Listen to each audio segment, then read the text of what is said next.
Hello, everybody. Jonathan Pulley here with West Coast Weather. Today is November 18th, and now that the California storm is kind of out of here and starting to die off, we're going to take a closer look at this storm system that's moving to the Pacific Northwest right now. You can see the center of the low pressure system right here on the GOES 18 satellite imagery.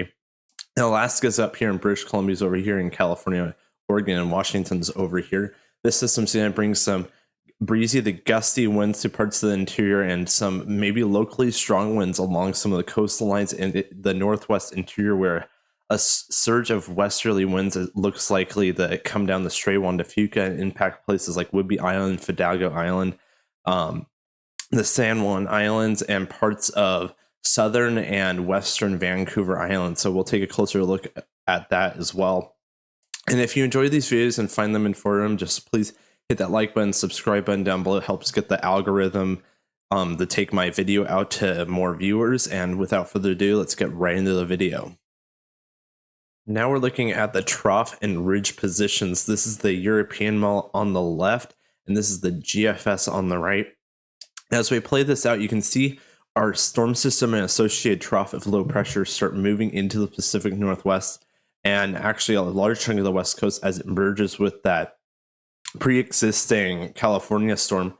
This kind of moves off to the east, and this ridge starts building in after the storm system moves through Sunday. And as we go through Monday into Tuesday of next week, you can see this ridge really starting to build as this Gulf of Alaska troughing builds northward and resulting in a downstream ridge. This will bring some cooler and sunnier weather to the area, and also will bring chances for some widespread fog, especially in November and October. These ridges can really spark up some fog formation.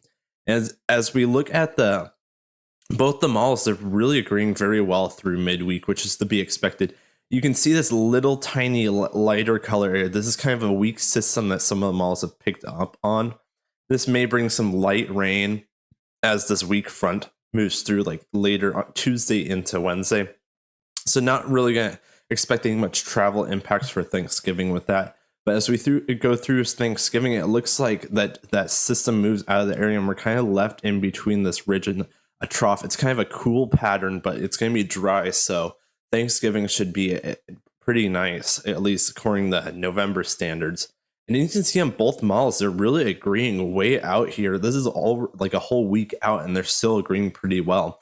There's some minor differences, but then as we go into later the next week after this coming week, you can see that things start disagreeing a bit, and we'll just keep an eye out on this. But it looks like dry weather is going to persist through the end of November. There may be some weak systems during this time frame, but it's looking mostly dry at this point.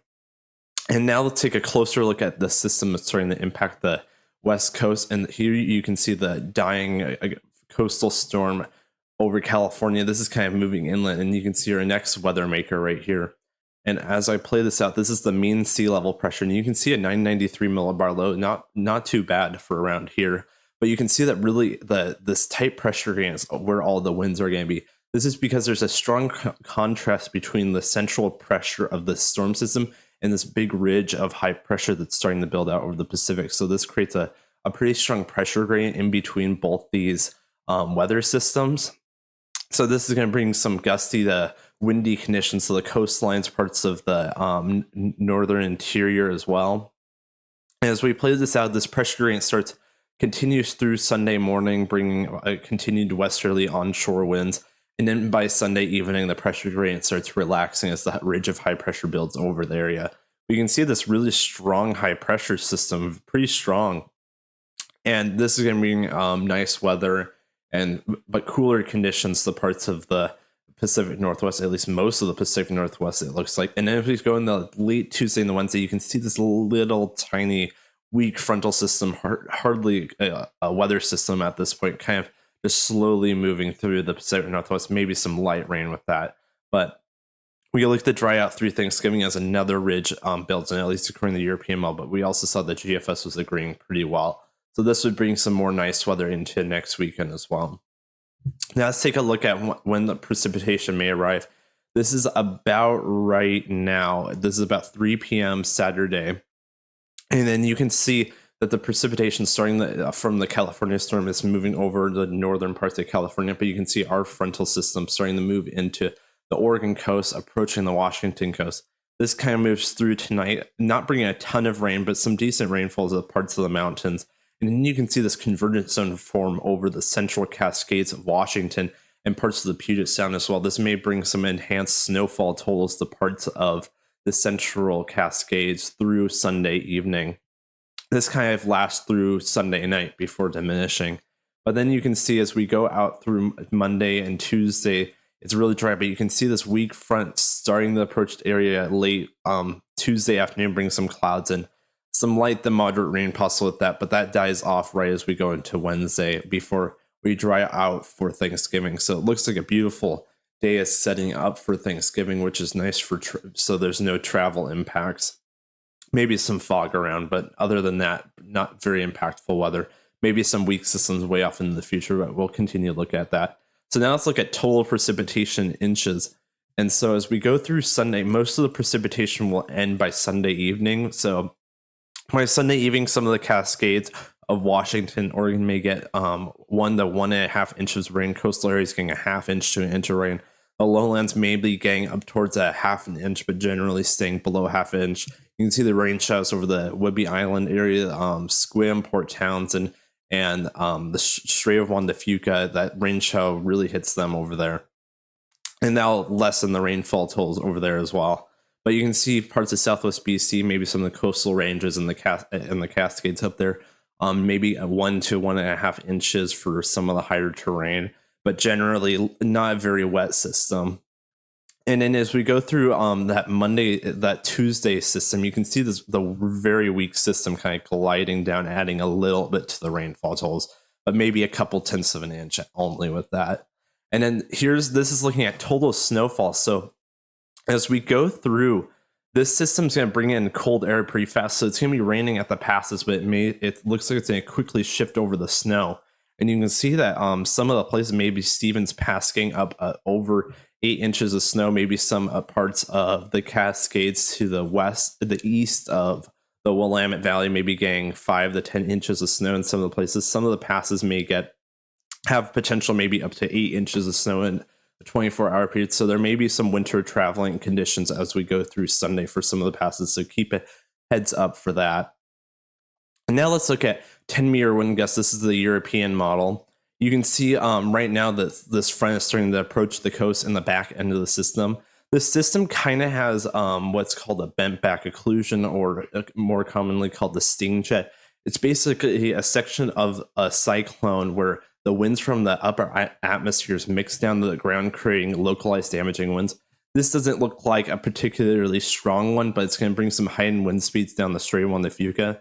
The European model's been a lot weaker with this system, especially this morning's run. It only brings gusts of maybe up to 45 miles per hour on the Strait of Juan de Fuca. Plenty of other models that bring over 50 miles per hour. So some power outages are going to be possible with that. The westerly winds kind of continue to be breezy for parts of Whidbey Island and the San Juan Islands and the Strait of Juan de Fuca through Sunday evening. But as we play that back again, you can see some gusts maybe getting into the 30s for parts of the Willamette Valley, and some of the mountains are going to get pretty gusty as well. And if snow's falling, and that's going to create some pretty rough travel over the Cascades. So just be prepared for that.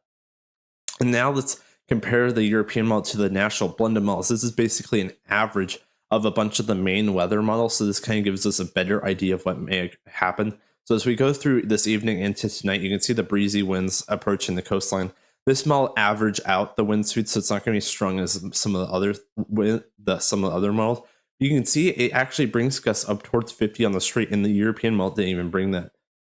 So I think the European model is an outlier, because usually the national blended models is kind of more conservative, but it's actually the Europeans being even more conservative on that. So gusts over 50 miles per hour will be possible in the Strait of Juan de Fuca very late tonight through tomorrow morning and tomorrow afternoon. And there's gale warnings up for the waters for some strong winds and big waves as well. So be careful if you're out there on the water. Please get in the port if you're any small craft, and just be careful if you're going to be on the waters out there.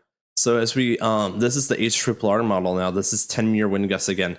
This is one of the stronger models, and let me update this.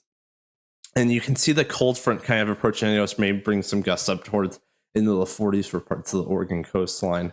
And as we go through tonight, you can see the the HRRR model is definitely a bit stronger with these westerly winds on the backside of the system. As it funnels down the strait, you can see it brings some gusts maybe up towards 50 miles per hour for Whidbey, maybe some gusts almost approaching 55 miles per hour on the strait along the Fuca. Sometimes this model can nail these westerly wind events down the strait, and it also shows some breezy conditions in the 30s for parts of the Puget Sound, so maybe some isolated tree damage down there as well, but not expect the main winds are going to be up towards the strait along the Fuca and on the coastline. You can see the coast maybe getting some gusts up towards 55 miles per hour in some localized areas on this model. Winds kind of die down as we go through the afternoon and evening though. And you can see this convergence zone signature right here. You can see these weak winds right in the Puget Sound right here. This is because the winds wrap around the southern and northern parts of the Olympic Mountains, and then they converge right in the center, and the air gets lifted up and creates precipitation in the form of a convergent zone. And in that zone, there's usually calm winds because both the wind directions are opposing each other and causing them to be little to nothing. And now let's look at the 10-year wind gusts on the NAM 3KM. As we go through this evening, you can see the cold front bring some breezy conditions to the Washington and Oregon coast. But then you can see the backside of the system. It's even a little stronger on here. And you can see this funnel down the strait, maybe bringing some gusts into the mid 60s for parts of Victoria and southern Vancouver Island. So definitely some power outages possible.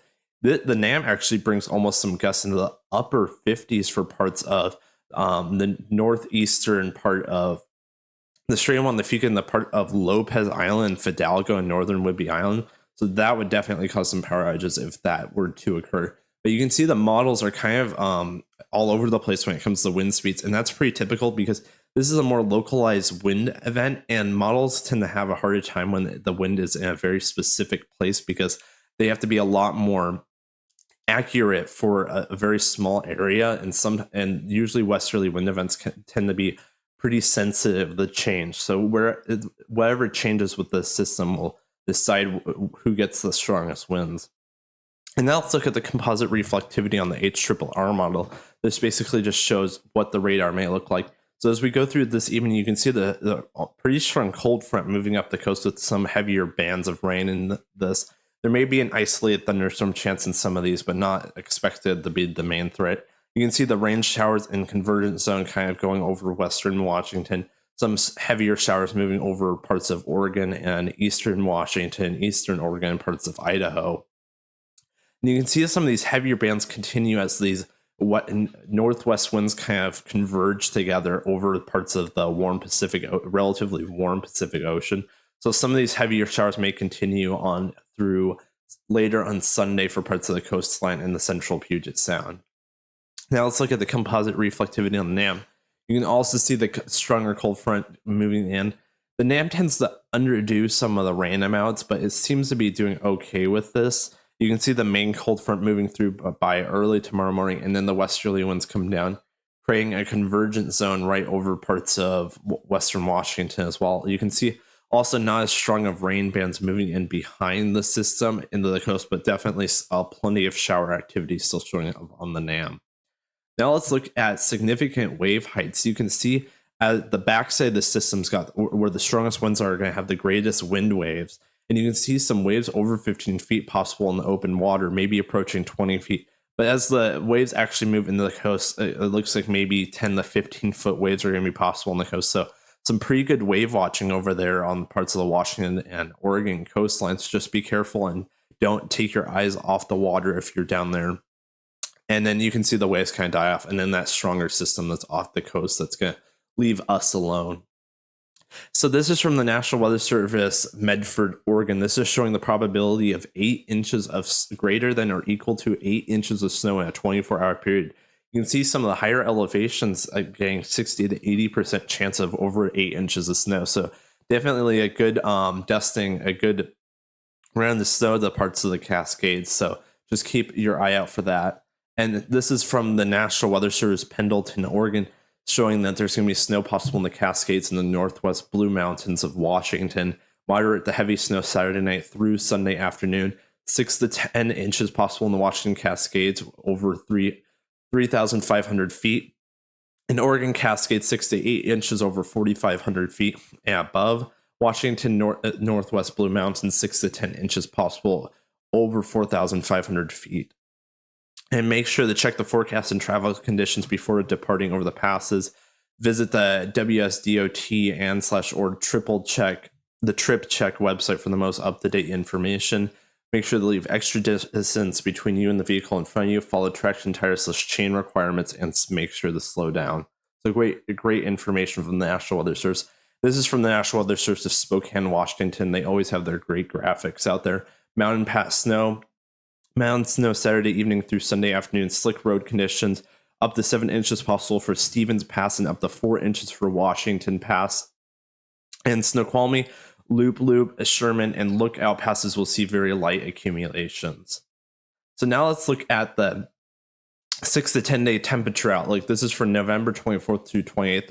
You can see that below average, the near normal conditions starting to creep up on us as that kind of chillier ridging. Even though it's going to bring some nice weather, it's going to leave the air open for some cooler air to move over the area. So around normal for November to slightly below average as you go eastward. As we go down the precipitation outlook, we saw, the ridge is going to be sitting over the area, and so not much precipitation is going to be coming in during this time period. But now let's look at the 8 to 14 day temperature outlook. This is for December 26th through December 2nd. Still plenty of time to look at this, but this is what the National Weather Service thinks is what's likely going to happen. So around near normal to maybe slightly above average for parts of the northwest California coastline, but really near normal for this time of the year possible. And again, below average temperatures, but you can see some models start bringing some troughing into this time frame. So we'll just continue to look at this into the future. Well, that's it for this video. I hope everybody found this enjoyable and informative. Be prepared for some of the snow and some of the mountain passes in the Cascades. Also be prepared for some of those gusty winds if you live along the coastal areas and parts of the northwest interior of Washington.